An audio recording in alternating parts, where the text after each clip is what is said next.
Hey everybody, Armand here, Chi Skills. It's spring again, thank God. Today we're talking about opening the spine and some exercises for that, and let's begin.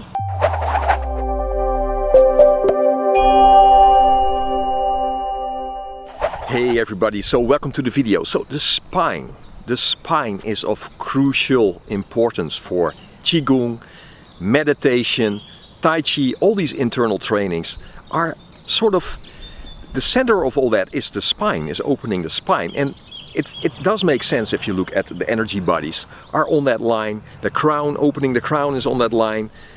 You know, opening the spine, I think it's even in our sayings, right? Someone has backbone or not. You know, if we're talking about self-development and we have no spine, what are we doing, right? So what we want to do is we want to achieve something with this spine. We want to have an openness in the spine that is just always there.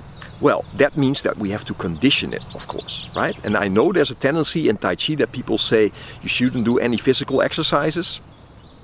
Well, good luck with that. It's never gonna happen, right? So we need to develop the fascia around the spine, around the joints. Not only the spine, all joints, but the spine is of crucial importance for your whole construction. That's where the power comes from. So let's do this exercise, okay? So I have my feet shoulder width apart, comfortably.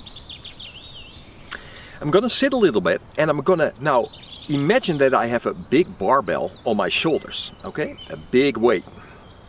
And what I wanna do now, I wanna stretch up under this weight and push it up.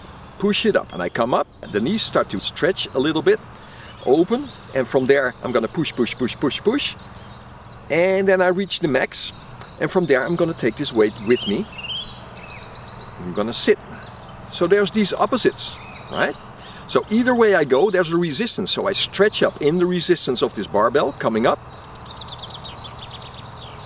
And then I take the weight with me when I go down. Well, this opens the spine up in the way we want for this exercise. So the more weight I imagine, the stronger the workout will be for my fascia. Stretch, come up. And then going down, take it with you. Take the stretch with you.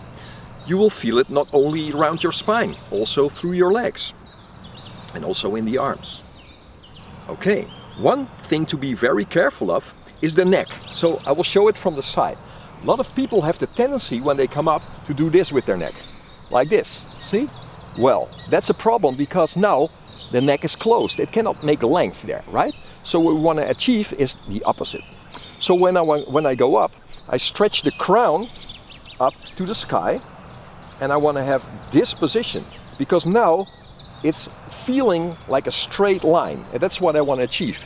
It's never going to be straight, but I want to have the feeling of openness. All these vertebrae, there's going to be space in between. But when I do this, I close the neck, right? I want to stretch up with the crown. Stretch. And this is a very strong position. Well, if I start out with this training, I do maybe 10 or so or 15 of these super stretch breaths, because when I come up, I have an in-breath, so I don't hold the barbell anymore now, right? I'm also opening the joints in the fingers, in the wrist, in the elbow, the shoulders, everything together to make sure that every joint is open. But I want to give that super stretch just to wake my body up. So the first thing in the morning, I'm doing that. I'm really stretching everything open, and the spine is the center of that. And then when I push, I'm gonna sit and drop in this opposite, making sure the crown goes up. Well, after 10 breaths or so, 10-15, I'm gonna make that softer. I'm gonna make the weight softer. And what happens? Bang, the energy comes out. The lightness appears. Relaxation comes because the muscles have somewhere to go. And then I'm in business. Okay, so there's this feeling of almost floating. These arms become light. The whole spine is sort of suspended by energy. Why? Because you opened and boosted the fascia connection around it. Okay? So this is fantastic training for that. And make sure you do this every day. Other things you can do is buy a trampoline. Just jump up and down a trampoline. One of these mini trampolines, you can do that safely inside. Unless you're like 4 meters long, but you're probably not. Okay, so have fun. Train your spine, get it into your form and everything. Okay, so take care, like and subscribe, and we'll be back for more. Bye.